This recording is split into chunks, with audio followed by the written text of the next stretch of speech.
ಸ್ವೀಕರಿಸು. ಯಾವ್ದಾದ್ರು ಅತ್ಯಾಚಾರ ಮಾಡಿದ್ರೆ ಭೂಮಿಯಲ್ಲಿ ಕುತ್ತಿಗೆವರೆಗೆ ಹುಗಿದು ಆಮೇಲೆ ಕಲ್ಲು ಬಿಸಾಡಿ ಕೊಲ್ಲು.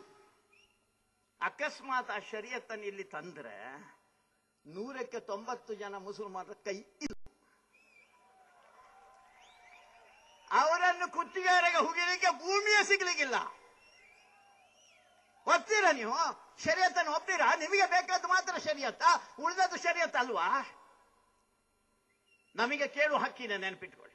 ಈ ದೇಶದಲ್ಲಿ ಒಂದೇ ಒಂದು ಕಾನೂನು, ಅದು ಧರ್ಮದ ಪ್ರಕಾರ ನ್ಯಾಯದ ಪ್ರಕಾರ ನಡಿಬೇಕಾದಂತ ಸಂವಿಧಾನ ಕೊಟ್ಟಂತ ಕಾನೂನಿನ ಒಳಗೆ ಇರಬೇಕು ನೀವು.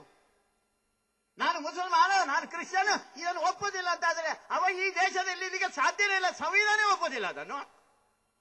ನೀವು ಬೇರೆ ಕಾನೂನು ಹೇಗೆ ಮಾಡ್ತೀರಾ? ಅದಕ್ಕೋಸ್ಕರ ಈ ದೇಶದ ಕಾನೂನೇನಿದೆ ಆ ಕಾನೂನಿನ ಚೌಕಟ್ಟಿನ ಒಳಗೆ, ಸಂವಿಧಾನದ ಚೌಕಟ್ಟಿನ ಒಳಗೆ ಇರಬೇಕು ನೀವು. ಅದು ಬಿಟ್ಟು ಬೇರೆ ಯೋಚನೆ ಮಾಡ್ತೀರಿ ನೀವು. ಈ ದೇಶದ ಹುಡುಗಿಯನ್ನು ಹಾರಿಸಿಕೊಂಡು ಹೋಗುವಂತ ಹುಚ್ಚಿದೆ ನಿಮಗೆ. ಈ ಕಾರ್ಯವನ್ನು ಮಾಡ್ಲಿಕ್ಕೆ ಹೋಗಬೇಡಿ.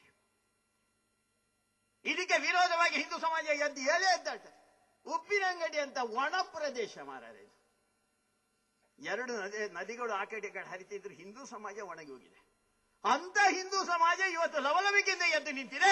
ಅದು ನಿಮಗೆ ಎಚ್ಚರಿಕೆ. ಈ ಹಿಂದೂ ಸಮಾಜ ಎಚ್ಚೆತ್ತಿದೆ, ನೆನಪಿಟ್ಟುಕೊಳ್ಳಿ.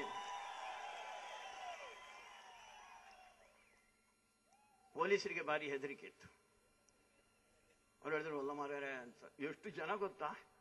500 ಜನ ಪೊಲೀಸರನ್ನು ಇಲ್ಲಿ ಹಾಕಿದ್ದಾರೆ. ಕೆಲವು SIಗಳು, ಕೆಲವು ಸರ್ಕಲ್ ಇನ್ಸ್ಪೆಕ್ಟರ್, ಕೆಲವು DYSPಗಳು, ಒಬ್ಬರು SP ಎಲ್ಲ ಬಂದಿದ್ದಾರೆ. ಇಲ್ಲಿ ಬೆಳಗ್ಗೆಯಿಂದ ಇಲ್ಲಿ ಕೂತಿದ್ದಾರೆ. ನಾವೇನಾದ್ರು ಗಲಾಟೆ ಮಾಡ್ಯಾವ? ನಾನು ಹೇಳಿದೆ, ಹಿಂದೂ ಸಮಾಜ ಗಲಾಟೆ ಮಾಡುವುದಿಲ್ಲ, ಯಾರಿಗೂ ಅನ್ಯಾಯ ಮಾಡುವುದಿಲ್ಲ. ಶಾಂತಿಯನ್ನು ಹೇಳಿದಂತ ಹಿಂದೂ ಸಮಾಜವೇ ನಮ್ಮದು. ಅದು ಬಿಟ್ಟು ಇಲ್ವೇ ಇಲ್ಲ. ನೀವೇನು ಅಗತ್ಯ ಇಲ್ಲ, ನಾವು ಚೆನ್ನಾಗಿ ನೋಡ್ಕೊಳ್ತೇವೆ ಅಂತ. ಒಂದೇ ಒಂದು ಗಲಾಟೆ ಆಯ್ತು. ಒಂದೇ ಒಂದು ಕೆಟ್ಟದಾಗಿ ಯಾರು ಬೈದ್ರೆ ಪೊಲೀಸರು ಇರ್ತಾರೆ. ಮತ್ತೆ ನಾನು ಕೇಳುವನಿದ್ದಾನೆ, ಒಂದೇ ಒಂದು ಕೆಟ್ಟದಾಗಿ ಎಲ್ಲಾರು ಬೈದದ್ದನ್ನು ನೋಡ್ತೀರಾ? ಆದ್ರೆ ನೀವು ಅವರನ್ನೇನಾದ್ರು ನೋಡ್ತೀರಾ ಒಂದು ಸ್ವಲ್ಪ, ಅವ್ರು ಹೇಗಿದ್ದಾರೆ ಅಂತ? ಹಿಂದೂ ಸಮಾಜ ಅತ್ಯಂತ ಶಿಸ್ತಿನ, ಅತ್ಯಂತ ಮಾನವೀಯತೆಯ ಗುಣಗಳುಳ್ಳಂತ ಹಿಂದೂ ಸಮಾಜ. ಅದರ ಮೇಲೆ ಯಾರು ಸರ್ಕಸ್ ಮಾಡ್ಲಿಕ್ಕೆ ಹೋಗ್ಬೇಡಿ. ನಮ್ಮ ದುರ್ದೈವ, ಹಿಂದೂ ಸಮಾಜ ಕಳೆದ 100-200 ವರ್ಷಗಳಿಂದ ಅದರ ನಿಜವಾದ ಸ್ವರೂಪವನ್ನು ಕಳ್ಕೊಂಡಿದೆ. ನಿಜವಾಗಿ ಹೇಗಿರಬೇಕಾಗಿತ್ತು? ಅದು ರಾಮನ, ಕೃಷ್ಣನ ರೂಪದಲ್ಲಿ, ಹನುಮಂತನ, ಭೀಮನ ರೂಪದಲ್ಲಿ ಇರಬೇಕಾಗಿತ್ತು. ಒಂದು ಸ್ವಲ್ಪ ಬದಲಾಗಿ ಹೋಗಿದೆ. ನಮಗೆ ಯಾರೊಬ್ಬರು 3 ಮಂಗಗಳನ್ನು ತೋರಿಸಿದ್ರು. 3 ಮಂಗ ಹೇಗೆ? ಒಂದು ಮಂಗ ಅದು ಕಣ್ಣು ಮುಚ್ಚಿದೆ, ಇನ್ನೊಂದು ಮಂಗ ಕಿವಿ ಮುಚ್ಚಿದೆ, 3ನೇದು ಬಾಯಿ ಮುಚ್ಚಿದೆ. ಅದನ್ನೇ ಎಲ್ಲ ಕಡೆಯಲ್ಲಿ ತೋರಿಸ ಬಂದು, ಈ ಮಂಗ ಲೆಕ್ಕ ನಿಖಿಲ ಮಂಗ ಅಲ್ಲೇ. ನಾವು ಮಂಗ ಅದೇವು ಇಷ್ಟು ದಿವಸದಲ್ಲಿ. ಏನಾಯ್ತು? ನಮ್ಮ ಯಾವುದೋ ಹಿಂದೂ ಹುಡುಗಿಯರನ್ನು ಹಾರಿಸಿಕೊಂಡು ಅವರು ಹೋಗ್ತಾರೆ ಅಂತ ಹೇಳಿದ್ರೆ ಆ ಮಂಗ ಹೇಳಿದು ಕಣ್ಣು ಮುಚ್ಚಿಲ್ಲ, ಕಣ್ಣು ಮುಚ್ಚಿಲ್ಲ, ಕಣ್ಣು ಮುಚ್ಚಿದೆ. ನಾವು ನೋಡ್ಲಿಕ್ಕೆ ಹೋಗಲಿಲ್ಲ. ಯಾರೋ ಹಸ್ಕೊಂಡು ಹೋಗ್ತಾರೆ ಅಂತ ಯಾರು ಸುದ್ದಿ ಹೇಳಿದ್ರೆ ಕೇನುಚ್ಚಿ ಮಾರೆ, ಕೇನುಚ್ಚಿ, ಕೆವಿ ಮುಚ್ಚಿ, ಕಣ್ಣು ಮುಚ್ಚಿ ಕೆವಿ ಮುಚ್ಚಿದ್ರೆ ಮತ್ತೆ ನಾಳೆ ಬುಡುಪವನ ಹೆಂಚು ಸಾಧ್ಯ ನಿಂಚು. ನಾನು ಹೇಳ್ತಾ ಇರೋದು, ಕಣ್ಣು ತೆರೆದು ನೋಡಿ. ನೀನು ಕಣ್ಣು ಮುಚ್ಚಬೇಡ. ಕಣ್ಣು ಮುಚ್ಚುವ ಕಾಲ ಹೋಯ್ತು. ಆ ರೀತಿಯ ಮನೋಭಾವನೆಯನ್ನು ಬಿಟ್ಟುಬಿಡಿ. ಕಣ್ಣು ತೆರೆದು ನೋಡಿ, ಕಿವಿ ಕೊಟ್ಟು ಕೇಳಿ. ನೀವು ನಿಮಗೆ ಮಾತಾಡುವಂತ ಧೈರ್ಯ ದೇವರು ಕೊಡ್ಲಿ. ಚೆನ್ನಾಗಿದ್ದದನ್ನೇ ಮಾತಾಡಿ, ಪೌರುಷವಂತರಾಗಿ, ವೀರವಂತರಾಗಿ. ಅದನ್ನೇ ವಿವೇಕಾನಂದರು ಹೇಳಿರುವಂಥದ್ದು. ನಮಗೆ ದೇವರು ನಾಲಿಗೆ ಕೊಟ್ಟಿರೋದು ಅದಕ್ಕೋಸ್ಕರ. ನಮಗೆ ಸ್ವಾತಂತ್ರ್ಯ ಕೊಟ್ಟಿದೆ, ಸ್ವಚ್ಛಂದತೆ ಕೊಡಲಿಲ್ಲ. ನಮಗೆ ಖುಷಿ ಬಂದಾಗೆ ಬದುಕಲಿಕ್ಕೆ ಕೊಡಲಿಲ್ಲ. ಆದರೆ ನಮಗೆ ಮಾತಾಡುವ ಹಕ್ಕಿದೆ. ಆ ಮಾತಾಡುವ ಹಕ್ಕನ್ನು ಇವರು ಪ್ರಶ್ನೆ ಹೇಗೆ ಮಾಡ್ತಾರೆ? ಸೀತಣ್ಣ ಅದನ್ನು ಪ್ರಶ್ನೆ ಮಾಡಿದ್ರೆ ಇಮ್ರಾನ್ನ ಖಾನ ಬದಲೇ ಏರೆಂಬೆ ಬಂದ ಮತ್ತು ತೂಲಂಬೆ ಮೂಲೆ ತೂಲೆ. ಆಮೇಲೆ ಹುಡುಕಲಿಕ್ಕೆ ಹೊರಟ್ರು, ಕಾರ್ನಲ್ಲಿ ಹುಡುಕಲಿಕ್ಕೆ ಹೊರಟ್ರು. ಕಾರ್ನಲ್ಲಿ ಇದ್ದಾರೆ ಅಂತ. ಅವ್ರು ಹೋಗಿ ಆದ ಮೇಲೆ, ಅರ್ಧ ಗಂಟೆ ಆದ ಮೇಲೆ ಅವ್ರು ಹೋಗಿದ್ದಾರೆ ಅಂತ ಗೊತ್ತಿ. ಐದು ಅಂದೆಟ್ಟುಲೇನಾ, ಬನ್ನಿ ದಯವಿಟ್ಟು ಬನ್ನಿ. ಇವತ್ತು ಕಾರು ಹತ್ತುವುದರ ಮೊದಲು ಅವರನ್ನು ಎಲ್ಲರನ್ನು, ಆ ಸೀತಣ್ಣನನ್ನು ಸರಿಯಾಗಿ ನೋಡ್ಲಿಕ್ಕೆ ತೋರಿಸಿಕೊಡ್ತೇವೆ ನಾವು. ಈ ದೇಶದಲ್ಲಿ ಮಾಡಬಹುದು ನೀವು? ವಾಕ್ ಸ್ವಾತಂತ್ರ್ಯ ಇಲ್ಲ ನಮಗೆ. ನಾವು ನಿಮಗೆ ಕೆಟ್ಟದೇನಾದ್ರೂ ಹೇಳಿದ್ದಿದ್ರೆ ಹೇಳಿ. ಸತ್ಯವನ್ನು ಹೇಳಿದಷ್ಟು ತಲೆಬಿಸಿ ಯಾಕೆ ನಿಮಗೆ? ಸರಿಯಾಗಿರಿ. ನಾವು ನಿತ್ಯ ಗಲಾಟೆ ಮಾಡಿಕೊಂಡು ದೊಂಬಿ ಮಾಡಿಕೊಂಡು ಇರ್ಲಿಕ್ಕೆ ಇರುವವರಲ್ಲ ಇಲ್ಲಿ, ನೆನಪಿಟ್ಟುಕೊಳ್ಳಿ. ಹಸುಗಳನ್ನು ಕತ್ತರಿಸ್ತೀರ. ನಾನೊಂದು ಮೊಬೈಲ್ನಲ್ಲಿ ನೋಡಿದೆ, ಶಿವಾಜಿನಗರದ ರಸ್ತೆಯಲ್ಲಿ ಎಂತೆಂತ ಚಂದ ಚಂದದ ಹಸುಗಳನ್ನು ಕತ್ತರಿಸಿ ಹಾಕಿದ್ರೆ ಮೈ ಕುದಿತದೆ ನಮಗೆ. ಹಸುಗಳನ್ನು ಕತ್ತರಿಸಿರ ನೀವು ಇಲ್ಲಿ? ನಾವು ತಾಯಿಯಿಂದ ಪೂಜೆ ಮಾಡುವಂತದ್ದು ನೆನ್ಪಿಟ್ಟುಕೊಳ್ಳಿ. ಈ ದೇಶದ ಹಿಂದೂಗಳು ಜಗತ್ತನ್ನು ಉಳಿಸ್ತೇವೆ ನಾವು. ಯಾಕೆಂದ್ರೆ ಎಲ್ಲದರಲ್ಲಿ ನಾವು ದೇವತ್ವವನ್ನು ಕಾಣುವಂತ ಜನ ನಾವು. ಅಂತ ದೈವತ್ವವನ್ನು ಅದರಲ್ಲಿ ಕಾಣ್ತೇವೆ ನಾವು. ಆ ಹಸುಗಳನ್ನು ಕತ್ತರಿಸಿರ? ಎಲ್ಲಿದೆ ಹಸುಗಳನ್ನು? ಮುಸಲ್ಮಾನ ರಾಷ್ಟ್ರಗಳಲ್ಲಿ, ಪಾಕಿಸ್ತಾನದಲ್ಲಿ ಹಸುಗಳನ್ನು ಕತ್ತರಿಸಲಿಕ್ಕೆ ಅವಕಾಶ ಇದೆಯಾ? ಗೋಹತ್ಯೆ ಉಂಟ ಅಲ್ಲಿ? ಕೇಳಿ ಅವ್ರ ಹತ್ರ ಒಂದ್ಸಲ. ಪಾಕಿಸ್ತಾನದಲ್ಲಿ ಇಲ್ಲ, ಅರೇಬಿಯಾದಲ್ಲಿ ಇಲ್ಲ, ನೀವಿಲ್ಲಿ ಯಾಕೆ ಮಾಡ್ತೀರಾ? ನಾವು ಅದನ್ನು ದೇವರಂತ ಪೂಜೆ ಮಾಡ್ತೇವೆ, ಅದಕ್ಕೆ ನೀವು ಅದನ್ನು ಕತ್ತರಿಸ್ತೀರಾ? ಇಲ್ಲಿ ಅದಕ್ಕೆ ಅವಕಾಶ ಇಲ್ಲ, ನೆನ್ಪಿಟ್ಕೊಳ್ಳಿ. ನಾನು ಇದನ್ನು ಒಂದು ಮುಸಲ್ಮಾನರು ಹಿಂದೂಗಳಿದ್ದಂತ ಒಂದು ದೊಡ್ಡ ಸಭೆಯಲ್ಲಿ ಇದನ್ನು ಪ್ರಶ್ನೆ ಮಾಡಿದೆ ನಾನು. ನಿಮಗೆ ಗೊಂದಲ ಆಗುವಂತ ಸಂಗತಿ ಇದುವೇ? ಆಗ ಆಶ್ಚರ್ಯ. ಒಬ್ಬ ಉಳ್ಳಾಲದ ಮಸೀದಿಯ ಪ್ರಮುಖ ಅವನು ಹೇಳ್ದ, ಒಬ್ಬ ಹೈದರ್ ಪರ್ದಿಪಾಡಿ ಅಂತ ಹೇಳ್ದ, ಒಬ್ಬ ಇನ್ನೊಬ್ಬ ಮುಸಲ್ಮಾನ ರಹೀಂ ಉಚ್ಚಿಲ್ ಅವರು ಹೇಳಿದ್ರು, ನಿಮಗೆ ಇಷ್ಟು ನೋವಾಗ್ತದೆ ಅಂತಾದ್ರೆ ನಾವು ಹಸು ತಿನ್ನಲೇಬೇಕು ಅಂತೇನಿಲ್ಲ. ನೀವು ಯೋಚನೆ ಮಾಡಬೇಕಾದ ಅಂತವರನ್ನು ಸ್ವಾಮಿ. ನೀವು ನೋಡಬೇಕಾಗದ್ದು ಅಬ್ದುಲ್ ಕಲಾಂನಂತ ಒಬ್ಬ ಶ್ರೇಷ್ಠ ಮುಸಲ್ಮಾನ್ ನೀವು ನೋಡಬೇಕು. ನೀವು ಯಾರನ್ನು ನೋಡ್ತೀರಾ? ನೀವು ಯಾವ್ದ ಆ ದಾವೂದ್ ಇಬ್ರಾಹಿಂ ಅನ್ನು ಮಾಡೂರು ಯೂಸುಫ್ ನಿಮಗೆ ಹೀರೋನಾ? ನೀವು ಅವನನ್ನು ಹೀರೋ ಮಾಡಿದ್ರೆ ನೀವು ಝೀರೋ ಆಗ್ತೀರಾ, ನೆನಪಿಟ್ಟುಕೊಳ್ಳಿ. ಒಳ್ಳೆ ಮುಸಲ್ಮಾನರು ಇದ್ದಾರೆ, ಅವರನ್ನು ನೋಡಿ ಕಲ್ತ್ಕೊಳ್ಳಿ. ಇಷ್ಟು ದೊಡ್ಡ ಪ್ರಮಾಣದಲ್ಲಿ ಭಯೋತ್ಪಾದನೆ ಇದೇನು ಉತ್ತರ ಕೊಡ್ತೀರಾ ನೀವು?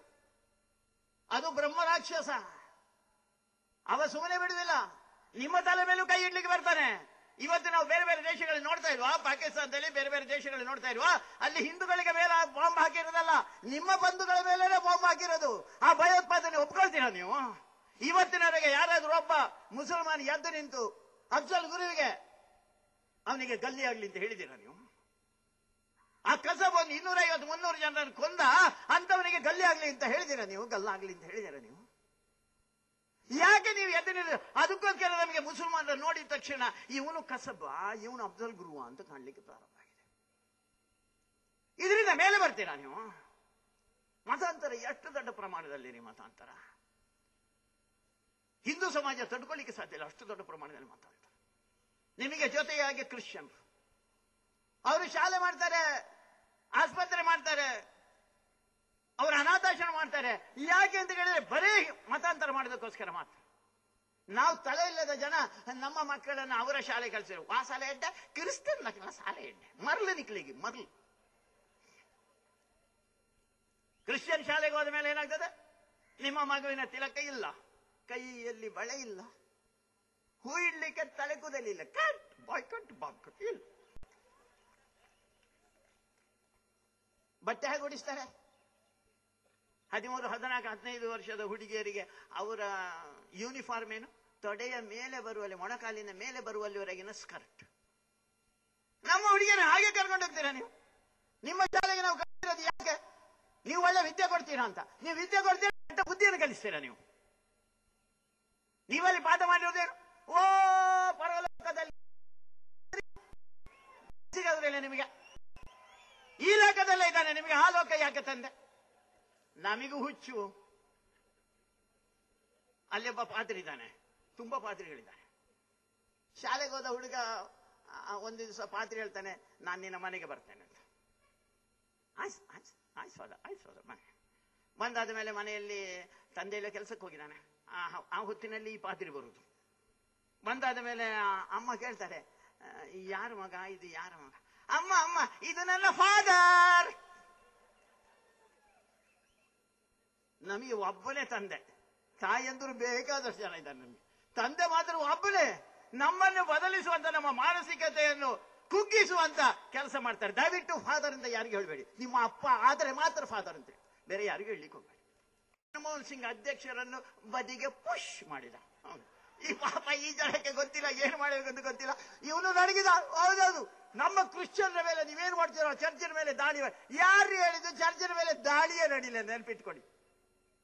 ಹಿಂದೂ ಸಮಾಜಕ್ಕೆ ಅನ್ಯಾಯ ಮಾಡ್ತಾ ಇದ್ದಂತ, ಮತಾಂತರ ಮಾಡ್ತಾ ಇದ್ದಂತ, ನ್ಯೂ ಲೈಫ್ ಅಂತ ಹೇಳುವಂತ ಅತ್ಯಂತ ಅಸಹ್ಯಕರ ರೀತಿಯಲ್ಲಿ ನಮ್ಮ ದೇವದೇವತೆಗಳ ಚಿತ್ರೀಕರಣ ಮಾಡ್ತಾ ಇದ್ದಂತ, ಅತ್ಯಂತ ಕೆಟ್ಟದಾಗಿ ನಮ್ಮ ದೇವದೇವತೆಗಳ ಬಗ್ಗೆ ಬರೀತಾ ಇದ್ದಂತ, ಆ ಪುಸ್ತಕಗಳನ್ನು ಮಾರಾಟ ಮಾಡ್ತಾ ಇದ್ದಂತ ನ್ಯೂ ಲೈಫ್ ಸೆಂಟರ್ಗೆ ಮಾತ್ರ ನಮ್ಮವರು ಹೋದ್ರು.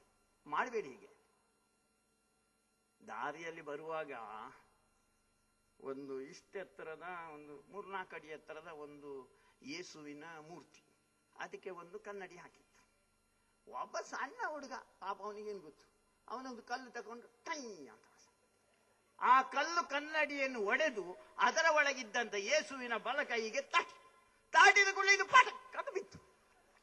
ಅದು ಭಾರಿ ದೊಡ್ಡ ಸಂಗತಿ. ಯೇಸುವಿನ ಕೈ ಹೋಯ್ತು ಅಂತ. ಯೇಸುವಿನ ಕೈ ಅವತ್ತೇ ಹೋಗಿದೆ ಮರ, ಇವತ್ತಲ್ಲ. ಇವ್ರು ಏನು ಮಾಡಿದ್ದಾರೆ? ಏನು ಮಾಡಲಿಲ್ಲ ಇವರು.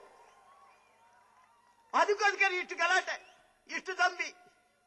ಮೊದಲನೇ ಬಾರಿಗೆ ಕ್ರಿಶ್ಚಿಯನ್ರು ಇಲ್ಲಿ ಪೊಲೀಸರ ಪೆಟ್ಟಿನ ರುಚಿ ನೋಡಿದ್ದು ನಾವು ಯಾವಾಗಲೂ ನೋಡಿದ್ದೇವೆ. ಮೊದಲನೇ ಬಾರಿಗೆ ಅವ್ರಿಗೆ ರುಚಿ ನೋಡಿ. ಅವ್ರಿಗೆ ಗೊತ್ತಿಲ್ಲ, ಕೇಸು ಗೊತ್ತಿಲ್ಲ ಅವರಿಗೆ.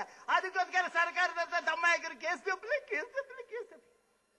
ನಾವು ಇವತ್ತಿನವರೆಗೆ ಕೇಸ್ ತಪ್ಪಲೆ ಅಂತ ಹೇಳಿಲ್ಲ. ಕೇಸ್ ಹಾಕಿ ಎಷ್ಟು ಕೇಸ್ ಬೇಕಾದ್ರೆ ಹಾಕಿ, ಏನು ಮಜಾಕ್ ತೊಂದರೆ ಇಲ್ಲ ನಮಗೆ. ನಾವು ಹಿಂದೂ ಸಮಾಜಕ್ಕೋಸ್ಕರ ಬದುಕು.